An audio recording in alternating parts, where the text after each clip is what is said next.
Иә достар, күні кеше ғана қосылайық жобасының басталғанына, қосылайық жобасының құрылғанына жалпы 6 жыл толды. Және де осы 6 жылдыққа орай, туған күніне орай, бұрынғы қатысушылар жобаға келді. Ол қатысушыларды өздеріңіз де көрген боларсыздар. Мен мына жерге жазып қойдым, ұмыт қалмайын деп. Аруна, Ақерке, Саттәулет, Ерасыл мен Аяна отбасы, Мөлдір мен Айсажан келді, Елдар, Несібелді, Айдана және Нұрсұлтан осы қатысушылар жобаға келіп, өздерінің құттықтауларын айтып, өздерінің өмірлерінде не болып жатыр, қандай жағдай болып жатыр, сонымен бөлісіп кетті. Өздеріңіз де көрген, білген боларсыздар. Және де бұл жерде Аруна, бұрында экс қатысушы, оның көптеген қолдаушылары болды. Негізі жобаға кешіріңіздер, мис қосылайыққа қатысып, негізі жақсы келе жатқан еді, бірақ орта жолдан жобадан шығып кетті. Және де сол өзінің шығып кетті себебін түсіндірді. Мен өзім түсінген жоқпын. Мүмкін бір депрессияда болған шығар, азды-мұзды, кім білген. Солай деп түсіндіріп жатыр енді. Және де Ақерке өзінің Сержанмен жұп еместігін хабарлады, айтты деуге де болады. Көптеген көрермендер өздеріңізде ойлап жүрген шығарсыздар, екеуі жұп па әлде жұп емес па? Бұл екеуі жұп емес еке. Және де Мөлдір мен Айсажан келді, өздерінің өлеңдерін айтты. Енді бұл жерде барлығы келіп жатыр, қуанып жатыр. Көптеген көрермендер мынандай бір пікір қалдырып жатқан көрінеді. Бұрында осы қатысушылармен болған қосылайық жобасы қызықтырақ еді. Қазіргі жоба қызық емес, ешқандай бір тартатындай, өздеріне қызықтыратындай қатысушы жоқ деген секілді пікірлер болып жатқан көрінеді. Өздеріңіздің пікірлеріңізді солай жазып кетіңіздер. Бұрынғы осының алдында болған қосылайық жобасы сізге көбірек ұнай ма, әлде осы биылғы 7 маусым көбірек ұнай ма? Өздеріңіздің пікірлеріңізді міндетті түрде жазып кетіңіздер. Және де осы экс қатысушылардан қай қатысушының қайтадан келіп өзінің бағын, өзінің екінші жартысын іздегенін қалайсыздар? Қайырлы күн, құрметті қосылайық көрермендері. Бүгінгі эфирді жібере алмаңыздар. Бүгін өте қызықты эфир болайын деп тұр. Бүгін бізде қосылайықтың туған күні. Және де қандай қатысушылар, ескі қатысушылардан кім келеді, қандай жұптар келеді. Соның бәрін білу үшін бүгінгі эфирді жібере алмаңыздар. Бізбен бірге болыңыздар. Өте қызықты эфир болайын деп тұр. Дайындық енді ойбай сұмдық болып жатыр. Қыздардың бәрі гүл енді. Бірақ ұлдар одан да өткен. Құрметті оқырмандар, бүгін бізде қонақта Ерасыл, Аяна, қалайсыздар? Жақсы, өздері қалайсыздар? Қалдарыңыз қалай, қандай жаңалықтар болып жатыр? Негізі жаңалық бізде жетеді. Оны бірақ енді болашақта айтарымыз, осы эфир барысында айтарымыз. Оның бәрі алдыда. Негізі бізде бәрі жақсы, шүкір. Қосылайықтың туған күніне келіп қалыпсыздар, бір тілек болса. Қосылайықтың қосылайық мәңгілік жасай берсін, аман болсын. Осындай негізі бағдарламалар кім? Бауырым, қоя тұр. Осындай бағдарламалар Қазақстанда көбейе берсін деген ойдамын. Жастарды қосатын, жастарға үлгі көрсететін бағдарламалар көп болсын деймін. Келесі кезек мен жұбайым да. Осы жақта неше түрлі ғашықтардың басын қосып, біз сияқты күшті отбасылар шығарып жүрген қосылайықты туған күнімен құттықтаймыз. Бізде қонақта Дана келіп қалды. Қалайсыз? Жақсы, өздеріңіз қалайсыздар? Біз шүкір жақсы, туған күнге келіп қалыпсыз. Қандай жаңалықтарыңыз бар өзіңіздің? Жаңалық жоқ десең бе, жаңалық тып-тыныш. Қашан үйленесіз? Қашан тұрмысқа шығасыз? Тұрмысқа шығуды пландаватқан жоқпыз. Пока тишина, личный өмір. Бұлай бір жігітпен сөйлесіп, бәрі жақсы негізі. Жігітіңіз бар? Жоқ, жігітім болмады, бар. Жігітіңіз бар, Қашан бізге келіп таныстырасыз? Бұйырса айтам ғой, мені дайын болған кезде, өзім менің адамым деген кезде келемін. Мені осы жерге күйге тиін жатырмын деп айтамын, сол кезде бұйырса келем обязательно. Жаңалығымен бөлісемін жақсы жаңалықтармен. Күтеміз бұйырса. Дана, туған күнге бір тілек болса, қосылайыққа. Ең басы жұптарыңыз көп болсын, отбасы көп болсын. Айырылмастай отбасы болсын, бала-шағалар көп болсын деп тілегім келеді. Бүгін бір күтіп отқан қонақ бар ма? Нұрсұлтан десең ба? Нұрсұлтанмен кім? Моля бар, мисс Моля. Онда эфирді жіберіп алмаңыздар, міндетті түрде көрейік, Нұрсұлтан келе ма, келмей ма? Жалғыз етіп қоймайды біздің мисс. Қалайсыз? Қалайсыздар? Жақсы, шүкір Аллаға. Қандай жаңалықтарыңыз бар? Жаңалықтың бәрі сізде негізі. Жаңалығым? Қандай? Білмеймін ғой, бір жұп ретінде шығарып салып едік. Жалғыз өзіңіз келіп тұрсыз. Жұбыңыз үйленуге сөз салып кетіп еді. Соны айтамын, бір сырға салу, енді болайын деп. Өмір ғой, сырға, получается, пока мынандай сырғамен жүре тұрамын, одан кейін барып, салынат шығар бір бриллиант деп күтіп жүргенді. Андай ғой, бұйырғаны. Басқа жігіттен күтеміз ба енді? Получается. Енді жобаның арқасында таптық, бір опыт тәжірибе ретінде қабылдадық. Бірақ солай болып қалды. Сыртта бір сөйлесіп жүрген жігітіңіз бар ма? Пока жоқ, пока сөйлесу деген вообще ойда жоқ болып. Травма ма? 1,5 жыл шашып қалдым енді. Басым бос болып, өзім қалаған тоқтырып. қосайыққа бір тілек болса. Қосаяқ жобасына барлық жақсылықты тілеймін. Ең күшті қатысушылар да осы жерде, ең мықты мамандар да. Қосаяқ жобасына барлық жақсылықты тілеймін. Жаңа айтып жатқандай бұл жерде ең мықты мамандар, жүргізуші болсын, бұл жерге келетін қатысушылар болсын, барлығы өте керемет. Как обычно, осындай күшті жоғарғы деңгейде қалуын тілеймін әрине де. Және де өте көп той тілеймін, осы жерде күшті тойлар болсын, немерелерді, шөберелерді осы жерде көремін. Ал құрметті көрермен, біздің бірінші қонағымыз Нұрсұлтан. Қалыңыз қалай? Күшті керемет. Қосылайықтың туған күні құтты болсын, той-тойға ұлассын. 6 жылдық қой, 60 жылдығына жиналуға нәсіп етсін, қартайған шалымын құттықтап кетсек. Сіз қашан үйленесіз? Бұйырмай жатыр. Бұйырмай жатыр ма? Біздің Айжан бір көрініп қалған сияқты көзіңізге. Болды, ой, Дана тұрған, Дана қырып. Дана бар. Айтпақшы, Дана бағана сізді күтіп отқан еді. Бір түбі екеуіңіз бір... Жоқ, Нұрсұлтанға ше, күшті бір әйел бұйырады, күшті әйел бұйырады. Шаршап кетті. Кезінде сол Дананы алып кетпедіңіз ба? Алып кетпейді бұл. Сізді күтті бағана Дана. Мен күтті ба, кім келеді деген Нұрсұлтан деп айтты. Қосаққа бір-екі сөзіңіз болса, тілек. Қосылайықтан тек қана рахмет, керемет. Қалыңыз қалай, Жансая? Қош келдіңіз. Қош көрдік, көп рахмет. Сіздерді көргеніме қуаныштымын. Сәл бір үйрене салмай жүрмін ба? Өзгерістер көп, иә? Өзгеріс өте көп. Құрбыңызды бізге үміткер болып жібердіңіз, өзіңізші? Өзім сол іздеу үстіндемін. Бұл жайды сағынып тұрасыз ба? Өтірік айтпай қойын, дос ретінде қатты сағынатынмын. Көрдіңіз ба бір-екі попыткаларын? Көрдім. Түбі бірақ бәрібір Жансаяны сағындым деп жылады енді. Отырмай, жылап қалмасыншы, жыламаш деп әйтеуір держится. Ұстадым ма өз-өзін? Өзіңізде қандай жаңалықтар? Қашан тұрмысқа шығамыз? Қашан бізді таныстырасыз бір жігітпен? Иә, тұрмысқа шығайын деп жатырмын. Жақын арада тек қана жігіт табылып алды болды. Солай айту бұйырсын негізі, иә? Тек қана жігіт. Болмаса біз де күтеміз. Кім біледі, мүмкін бір жақсы бір сер жігіттер көзге, бүгінен бірінші күн келіп тұрмын. Мүмкін көзге түсіп қалар деп ойлап отырмын. Айдана ұқсап ертең келіп тұрмасам. Біздің әріптесіміз Айдана студияға келіп қалды, бізді құттықтап кетуге қалайсыз? Керемет, студия қоқырып кетті. Өзгеріп кетті, кішігірім. Иә, бізде өзгеріс көп. Сізде қандай өзгерістер бар? Бір тұрмысқа шығуған қашан? Енді шын айтайыншы, қазір өзім қатты ниеттеніп жүрмін, себебі бәрібір енді кезінде айтатын едік, отырған қыз орнын табады, уақыт әлі бар деп.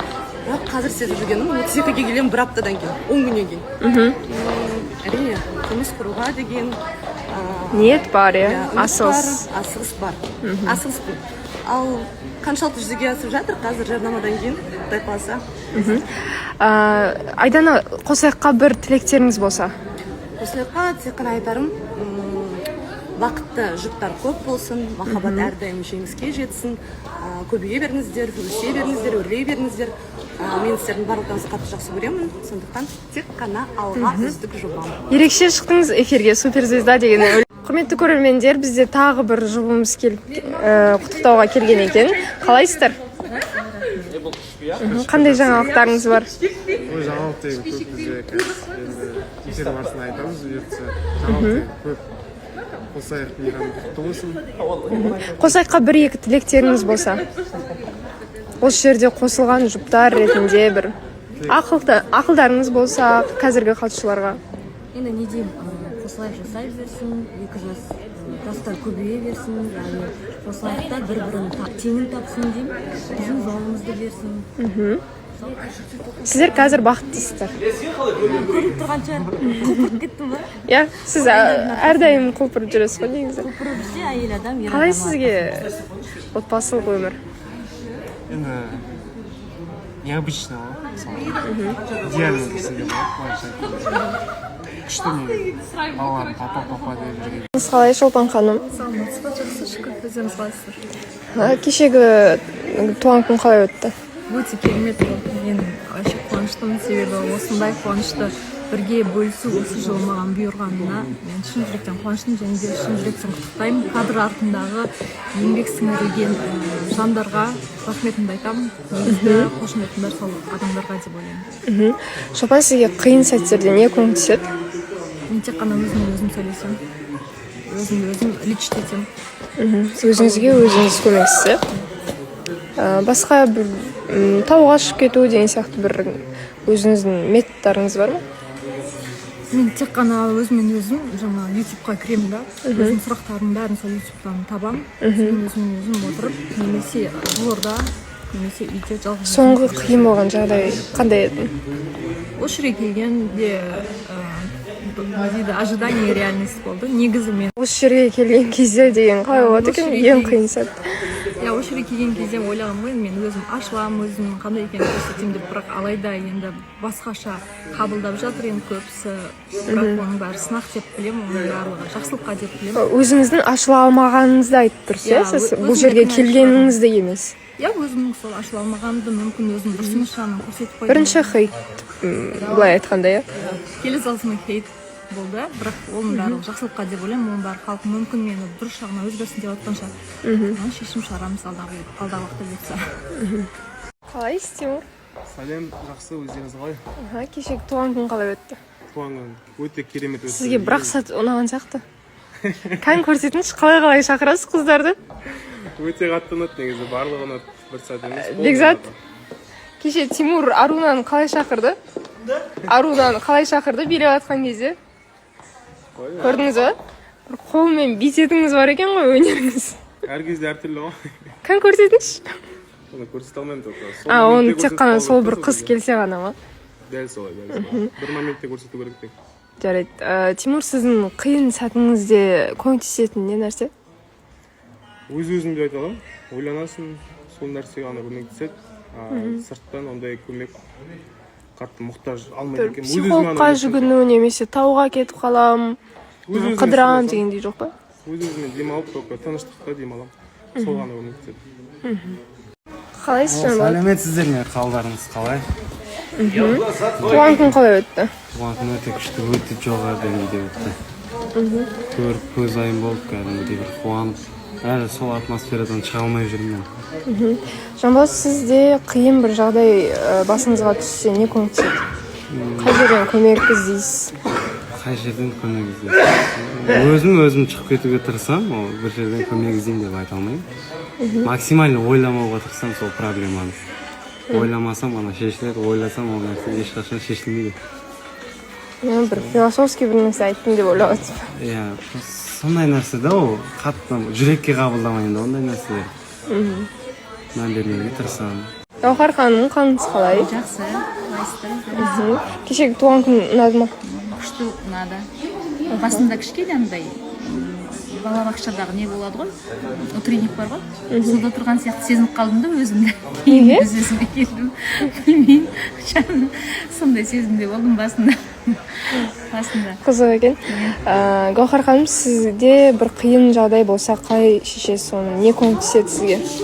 Қиын жағдай болғанда әрдайым өзім шығуға тырысамын негізі. Бірақ бір-екі әпкем бар. Мысалы, финанс жағынан бір қиналып қалған кезде сол кісілер көмектеседі. Ал басқа жағын өзім шешуге тырысамын. Лаура, қалайсыз? Жақсы. Сізге туған күн ұнады ма? Өте қатты ұнады, өте күшті, жоғары деңгейде өтті деп айта аламын. Лаура, сізде бір қиын жағдай болса, сізге не көмектеседі? Біріншіден, қиын жағдай болған кезде мен ешқашан қатты сразу шешуге тырыспаймын. Онда ұйықтап, восстановление жасаймын. Біраз уақыт ситуацияны саралаймын. Потом негізі шынымды айтсам, ешкімнен көмек сұрамай үйренген адамның сұрау керек екен. Психологтарға жүгіну дегенге қалай қарайсыз? Ондай емес, мен өзім қалап, лучше ойланып, сөйтіп шешкен жақсы көремін. Мен жақындарымнан көмек сұраймын. Жақындарыңыздан ең қатты сізді түсінетін кім бар? Папаңыз ба? Өте күшті кісі. Бүкіл проблеманы айта аламын ғой. Жігіт болса да. Басының қызы ма? Бәрібір сенің сторисіңнен жағаласып кетті. Сол Қалайсыз, Аягөз? керемет өзің солайсыз. Кешегі туған күн қалай өтті? Ұнады ма сізге? Енді на высшем уровне ғой, торттың бәрін енді айта алмадым. Күшті ма? Андай тісіңіз жасыл болып қалып, Прям кетпей ол барын тізге. Сөйтіп протез салдырды. Күшті, маған ұнады. қонақтар келді. Айгөз, сізде қиын жағдай туса басыңызға не көмектеседі? Кімге барасыз? Алишерден туған бір қиыншылық болса ше. Алишерден туған қиыншылық болса, мүмкін әпкем. Жақын өзіме сондай бір. Андай бір болады ғой, тауға кетіп қалады, или қалада қыдырып жүреді деген сияқты бір способтарыңыз бар ма? Ондай жоқ, мен үйде жата беремін. Тауға кетіп депрессияға кетіп қалсам. Негізі маған әсер етпейді ондай ше, бір жерге кетіп қалу, үйде болған маған жақсы, миым тыныш. Ассалаумағалейкум. 15 минут дайындалды, көрермен. Қалайсыз? Жақсы. Туған күн қалай өтті? Кеше бір күшті болып қалған сияқтысыздар, ескілер келіп. Иә, бір мөлдіреп, бір жас шақты еске алып, күшті болды негізі туған күн. Бір жан кіріп қалған кезде екеуіңіз бір-бірлеріңізге қарап, не отыр мұнда деп қалып. Жоқ. Бір жылдан кірген. Короче, Аруна кірген кезде ернарекке бірдеңке дейді да бір-біріне. Мен түсінбей қалдым, не айтып жатсың десем, айтпайды. Мен сторисыма жағалысып. Мен личность болайын деп отырмын десе. Жоқ, енді ол бір неде отырдық қой. Күшті болып қалған күн бірақ. Құрт жеген жоқпын мен. Не, Айгөз жоқ болған ғой. Алишер, сізге қиын жағдай туса не көмектеседі? Қиын жағдай туса, әрине ол өзім. Аягөз көмектеседі арасында. Қиын жағдай болса, иә. Арасында Аягөз көмектеседі, бірақ арасында өзім. Аягөзден болған проблема болса? Оған ешкім көмектесемейді. Ештеңе көмектесемейді ол нәрсеге. Ол депрессиямен бірақ аяқталады. Депрессиямен аяқталып, стрессовать етіп, бір нервштетіп, бірақ өзім шыға деген ғой. Мен андай ұнатпаймын, бір жерге барып, жоқ вообще. Мен де сол Аягөз сияқты үйде өз-өзімен қалып, телефон өлең қосып қойып отырамын. Қалай Саида, кешегі туған күн қалай өтті? Қалайсыздар, бәрі күшті болды, жоғары деңгейде прям күшті отырды ғана жерде. Аида, сізге қиын жағдай туса не көмектеседі?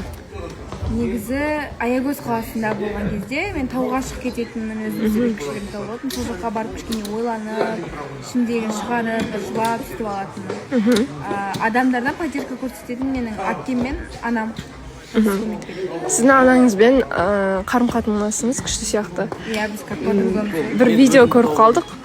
Сізге сол смартфон сыйлаған. Иә. Кәдімгідей күшті бір әсер алдық. Иә, негізінде күтпедім. Қазір міне мәз болып отырмын. Құтты болсын. Рахмет. Сол анадан басқа бір көмек көрсететін ешқандай жан жоқ негізі. Одан артық бір. Қалайсыз, Абылайхан? Жақсы, өздеріңіз қалайсыздар? Саламатсыздар ма? Жақсы. Кешегі туған күн ұнады ма? Өте керемет өтті. Мен бірінші рет сондай бір әсер алдым. Енді бүгіннен бастап өзім ашылып, кешегі есік қатысушылармен сөйлесіп, кішкене ашылып қалғанымыз бар. Көрдіңіздер ма, олар қалай сөйлейтіндерін? Мықты екен енді. Ал солардан кішкене жігер алдық. Абылайхан, сізге қиын жағдай болса не көмектеседі? Маған скорость көмектеседі. Ондай сәттерде мен кішкене машинамен отырғанда кішкене бір серуендеп келемін, қаптайдап деген сабыр сақтап, дұрыс жағынан шешім қабылдаймын. Жолға шығып кетесіз ба? Жолға шығып кетемін, иә. Ол да бар. Ал психологқа жүгіну дегендерге қалай қарайсыз? Психологқа барып көрмеппін, ондайда өзім негізінде кішкене психологияны жақсы зерттегенмін. Өзіме кішкене өзім көмек беремін. Сандуғаш, қалайсыз? Бүгін өте әдемі болдыңыз. Рахмет. Сандуғаш, кешегі туған күн ұнады ма? Қатты ұнады. Ондай жалпы бірінші рет ондай эфирде біз болғанбыз. Айтпақшы, мен бір айтып кетейін, біздің кешегі мюзиклды қойған қыз, ол бізде Сандуғаш. Рахмет, сізге өте керемет шықты. Қыздардың бәрі, жігіттер, қыздар бәрі күшті алып шықты. Сіздің еңбегіңіз зор бұл жерде. Жақсының жақсылығын айт дейді ғой. Сізге дайындық аз болып қалды енді. Екі күннің ішінде қойды. Эфирден кейін қыздар жігіттер қалып, кәдімгідей сіздерге бір күшті дүние көрсету үшін қатты тырысқан едім. Сандуғаш, сізде қиын жағдай туса не көмектеседі? Мен мамамен ақылдасқанды жақсы көремін. Көмектеседі. Сол кісіден барлығын сұраймын, ақылын. Сол кісімен ақылдасып. Әрке, қайсыз? Бүгін ерекше стильде отырсыз ғой? Иә, Арке бүгін маған келіп, Амина менде болды, жаман көңіл күйдің бәрі бітті бүгіннен бастап дейді. Депрессия бітті. Бүгіннен бастап менде бәрі жақсы. Шүкір, иә. Арке сізге туған күн ұнады ма кешегі? Иә, күшті болды. Атмосфера, маған осындай мерекелік эфирлар ұнайды. Күшті торт жедік кеше, үлкен, керемет болды. Бәрі күшті болды. Арке сізде қиын жағдай болып жатса, сіз кімге барасыз, кім көмектеседі, не көмектеседі? Бірінші мамама, әпкеме, ағаларыма звондаймын. Алматыда болсам, осы кісіге звондаймын. Всех заменяет мне. Бір адам маған бүкіл проблемамды шешіп береді. Андай бір психологқа жүгіну немесе медеуге кетіп қалу деген сияқты бір өзіңіздің методтарыңыз бар ма? Негізі қалай, Салтанат? Күшті. Туған күн ұнады ма? Кешегі ма? Иә, ұнады, бірақ та бір күн үміткер жоқ болды, сол үшін. Кеше Ринат басқа бір қыздармен отырады, қызған жоқсыз ба? Қызғанып. Нет, у нас же не было отношений, чтобы я қызғанатын этого. Салтанат, сізде бір қиын жағдай болса, не көмектеседі? Немесе кім көмектеседі? Лучшая дорога ол саяхаттау ғой. Саяхаттау, иә? Және баспен жұмысқа кіріп кету. Соңғы бір қиын жағдайыңыз қашан болды? Болды, депрессия болған менде. Қанша уақыт бұрын? Жұмыстан қатты шаршап кеткен кезде кәдімгідей депрессияға кіріп кеткем. Қанша кредиттерім болса да жұмысты тастайын деп прям қолым жұмсап сілтеп кеткем. Сол кезде бастым өзі заграни. Нұрсұлтан, қалайсыз? Бүгін стиліңіз ерекше болып тұр ғой? Жаңа азаным бар. Сатып алып келдіңіз, ба? Сатып алып келдім. Өзіңіз ба? Иә, өзім. Кешегі туған күн ұнады ма? Кешегі туған күн өте күшті болды. Ескі қатысушылар әсіресе. Мен өзім кезінде барлығын ойласам, сәл жаныма жақын адамдар келген сияқты болып, қазір енді ернар жоқ, ешкім жоқ. Отырмын өзім жалғызсырап. Кеше Нұрсұлтан биледі мысалы. Кеше мен биледім мысалға, биші емеспін негізі. Бірақ бәрін көретінсің. Негізі қызық болған сияқты, дайындықтары бар, басқасы бар. Момент дейді ғой, адамның момент есінде қалады көбінесе. Нұрсұлтан, сізге қиын жағдайда көмектесетін не нәрсе? Немесе кім? Өзім. Өзіңіз ба? Психологқа жүгіну деген сияқты. Еш нәрсе жоқ. Өз-өзімнің тек қана жалғыздықтан да комнатада телефонда өшіріп. Перизат, қалайсыз? Жақсы. Перизат, кешегі туған күн ұнады ма? Иә, ұнады. Билеген де ұнады. Өте әдемі болып шығыпты. Иә, өте күшті шықты. Иә. Перизат, сізге қиын жағдайда көмектесетін не нәрсе бар? Немесе кім? Көмектесетін менің өзім қыз arkadaş подругам бар. Құрбыларыңыз? Құрбым бар, иә. Әр кезде маған жақсы жағдайда да, жаман жағдайда да тек қана аған звондап, могу поговорить. Олар қазір Қырғызстанда, иә? Жоқ, Россияда жүреді. Россияда ма? Иә, орыс. Ал қазіргі таңда бір көмектесетін адам бар ма Қазақстанда? Немесе жоқ, Қазақстанда, немесе бір басқа... Мен ақеркеменен өте жақсы. Жанбек, қалайсыз? Шүкір, жақсы, қалайсыздар? Жақсы. Үйтіп 6 жылдықты кеше абыроймен бітірдік. Ұнады ма сізге? Күшті болды. Мен бірінші рет қатыстым, айтпақшы туғаным. Күшті екен, әсері күшті екен, кәдімгідей айдап қалдым ше. Жанбек, сізге қиын жағдайларда көмектесетін не нәрсе бар? Көмектесетін ба? Мен жалғыздық қалдым. Тауларға сөйтіп ойланып, сараланып, қатты бір депрессия деген нәрсе түспеймін. Ондай болмаған, есі? Өйткені жас келді дегенде. Соңғы бір көңіліңізді алған не нәрсе бар? Соңғы ма? Жазда болды кішкене. Жұмыс жағынан, ақша жағынан, финанс жағынан қатты қысылып. Содан кейін бәрі жұмыстар тастадым ғой мен. Тастап ойлыға түсіп кеттім, сол кезде кішкене қиындау болды. Бірақ қазір шүкір жақсы. Ринат мырза, қалыңыз қалай? Супер. Кеше бір сіз қатты қуанған сияқтысыз. Иә. Өзгелерден қатты қуанған. Күшті. өйткені қосайдың туған күні өтті, соған қуандым 6 жасында. 4 сағат бір кісілердің қасында отырып. Иә, жаныма жақын досым Жакебайым келді ғой. Кім, Нұрсұлтан ба? Жакебай, Жансая. Шыққанайын тамаққа барып, содан кейін оны шығарып салып кетті. Таразға кетті. Ринат, сізге қиын жағдайларда не көмектеседі? Немесе бір адам бар ма көмектесетін? Тыныштық. Тыныштық. Өзіңізбен өзіңіз қаласыз ба? Иә, қандай. Мықты неге түсіп кететін болса, негізі тыныштық жақсы ғой. Ойлануға да бәріне де уақыт болады да. Бір қатты депрессияға түскен момент болған ба өміріңізде? Болды. Ол қашан болған? Былтыр. Диас, қалайсыз? Қалайсыздар? Сіз де бүгін ерекше болып тұрсыз. Рахмет. Күшті болып тұр. Күшті болып тұрсыз. Диас, кешегі туған күн қалай өтті? Туған керемет өтті. Еске алушылармен қызық екен. Особенно көк сөздің сұлтанына арналған пікірталасқа келеді екен. Орта ашқан Ерасыл да жеңіл сөйлейді екен.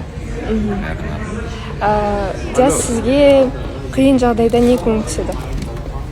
Қиын жағдайда өлең. Өлең? Сізде мысалы бір қиыншылық туса, сіз бәрін өлеңдетіп шығарып аласыз ба? Өлең шығарып. Онымен кете қоймайды қиыншылық әрине. Ондай сол бір көңіл күйіңіз кішкене көтеретін ба? Иә. Ішіңіздегіні адамға емес, сол қағазбен. Қағазға жазған, иә. Қалайсыз, Ғалымжан? Жақсы, өзіңіз дайындап тұрған ше? Сол айтам. Сіз бүгін бір күшті болып тұрсыз. Бүгін ғана ма? Кеше алдың күні онша емес болды ма? Енді онда мүлдем мақтамай ақ қояйын. Бақыла, рахмет за комплимент дейінші. Бір нәрсе дайындап қойған бір нәрсеңіз бар ма, немесе? Жоқ, ондай емес. Не себеп бұндай болып келді? Бүгіннен бастап өзгерейінші деп шештім. Әдем болып жүрген өзімізге жақсы болды. Сіз жалпы жайлап костюмға өтіп жатқан сияқтысыз. Осылай дұрыс па негізі? Иә, әдемі. Ғалымжан, сізге қиын жағдайда көмектесетін не нәрсе бар? Немесе бір адам бар ма, сіз барып мұңыңызды айта алатын, көмектесе алатын? Менің досым бар, Шымкент қаласында кішкентайынан бірге өсіп келе жатыр. Сол көмектеседі. Екінші адам бөлем бар. Тоже кішкентайынан бірге өсіп келе жатыр. Бірімізді көмектесіп жүрміз. Адамнан көмек сұрайсыз, иә? Негізі адамға үміттенме дейді ғой, бірінші Аллаға